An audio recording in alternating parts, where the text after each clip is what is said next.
Completamos el estudio de la función exponencial y de la función logaritmo con algunas propiedades útiles a la hora de resolver ecuaciones. En esta pantalla de GeoGebra vamos a mostrar a la izquierda propiedades de ecuaciones donde aparece la función exponencial y a la derecha propiedades en ecuaciones donde aparece la función logaritmo. Vamos activando las casillas poco a poco. Algunas de estas propiedades son sencillas y bastante conocidas en el trabajo de secundaria. Cuando yo tengo una exponencial de base a, ya sabemos que a será un número por definición mayor que 0. Cuando tenemos una exponencial de base a elevado a un exponente x, puede pasar al denominador con exponente negativo de la siguiente forma: 1 partido a elevado a menos x. Cuando trabajamos con la potencia de una potencia, los exponentes multiplican. A elevado a x, todo ello elevado a y, es igual a la exponencial de base a elevado al exponente x por y, al producto de los exponentes. Producto de potencia de la misma base, tengo un producto de potencia de base a, se deja la base y se suma los exponentes. Quedaría a elevado a x más y.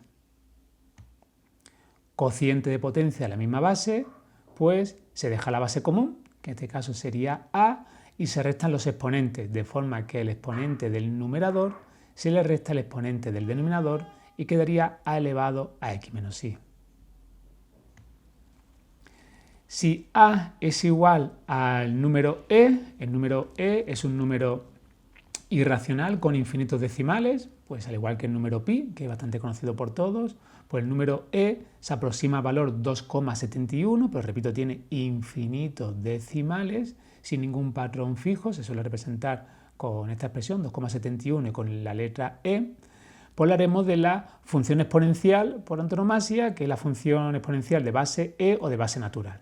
Se llama de base natural porque el número e, que ya lo estudiaremos más adelante a lo largo de la asignatura, aparece en varios fenómenos de la naturaleza. Y ya veremos que este número es una aproximación a ciertos comportamientos que aparecen en la naturaleza. Por eso se le llama a esta exponencial de base natural.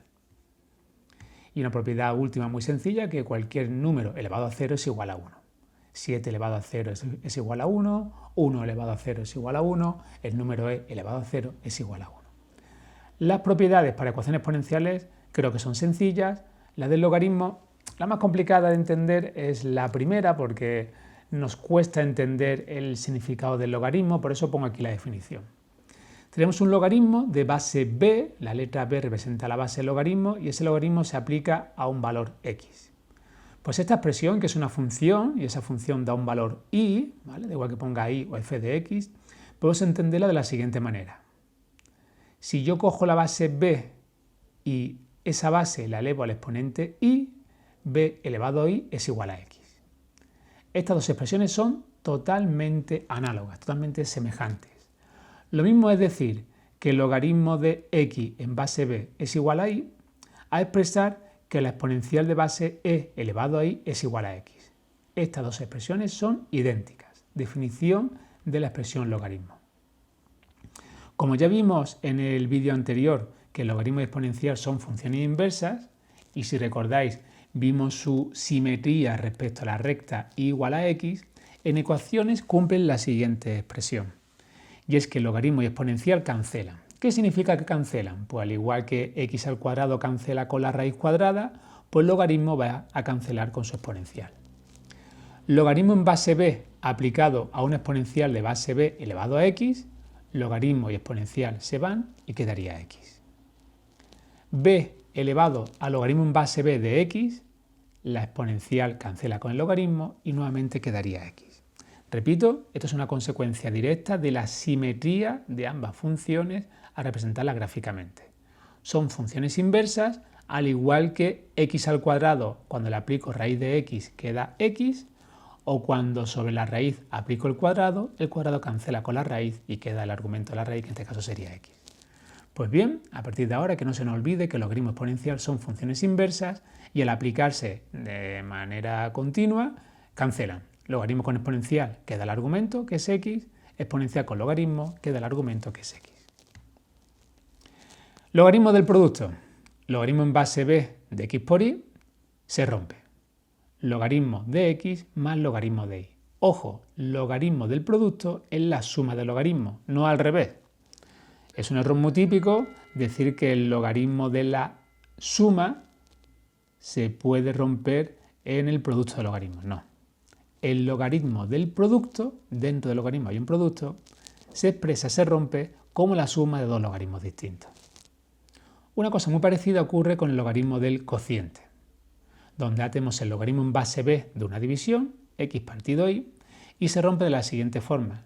Logaritmo de x menos logaritmo de y. El numerador va primero y después se le resta el logaritmo del denominador. Logaritmo de una potencia, una propiedad también muy práctica en logaritmos, logaritmo en base b de x elevado a y, el exponente de la potencia puede salir fuera multiplicando y quedaría y por el logaritmo en base b de x. Repito, estas son propiedades que muchas de ellas habéis trabajado en secundaria. Logaritmo de una potencia, el exponente sale fuera multiplicando y quedaría y por el logaritmo en base b de x. El logaritmo de 1 siempre vale 0, da igual la base, da igual que tenga base e, base 10, base 7, el logaritmo de 1 siempre vale 0. Si recordáis la gráfica de la función logaritmo, esa función siempre pasa por el punto 1, 0, pues significa que cuando yo aplico el logaritmo al valor 1, devuelve el valor 0. Y otra propiedad importante es que el logaritmo en base b del número b vale 1. Es decir, el logaritmo, por ejemplo, en base 7 aplicado a 7 vale 1. El logaritmo en base 10 aplicado a 10 vale 1. El logaritmo en base e aplicado al número e también vale 1. El logaritmo evaluado en su base siempre vale 1. Si nuestra base la llamamos, le damos el valor e, 2,71, tendremos el siguiente logaritmo neperiano o logaritmo natural. Fijaros el cambio de notación. El logaritmo en base e se suele expresar con las iniciales ln del logaritmo neperiano. Este va a ser el logaritmo más utilizado a lo largo de los problemas que vamos a hacer en matemática en bachillerato. El logaritmo en base e se va a expresar como logaritmo neperiano, ln. Y ese logaritmo neperiano, o también llamado logaritmo natural. Si la base vale 10, el logaritmo en base 10 se llama logaritmo decimal y se suele expresar con las iniciales log. Si la base vale 10, se expresa como logaritmo decimal y directamente se pone el log, no se le suele poner su índice de 10. Y por último, el cambio de base. Las calculadoras suelen mostrar botones para calcular logaritmo neperiano y logaritmo decimal. Pero si nos están preguntando por un logaritmo de base 7 o de base 8, es decir, de un número que sea distinto al número e o de la base 10, podemos operar de la siguiente forma. Logaritmo en base b de x es igual al logaritmo neperiano de x partido del logaritmo neperiano de la base. Es decir, si yo tengo el logaritmo en base 7 de x, me quedaría logaritmo neperiano de x partido del logaritmo neperiano de esa base con la que estaba trabajando, que en este caso sería 7. Si ahora tengo el logaritmo, por ejemplo, en base 7 de x y lo quiero pasar o lo quiero relacionar con el logaritmo decimal, se puede calcular como el logaritmo decimal de x partido el logaritmo de la antigua base, que sería 7. Estas fórmulas pues, se utilizan, pues, como comento, para poder pasar de logaritmos que no son ni decimal ni natural a logaritmos conocidos. Pues aquí tenemos un listado de propiedades que a partir de este momento hay que controlar pues, con bastante fluidez. Un saludo a todos y a seguir trabajando con las mates.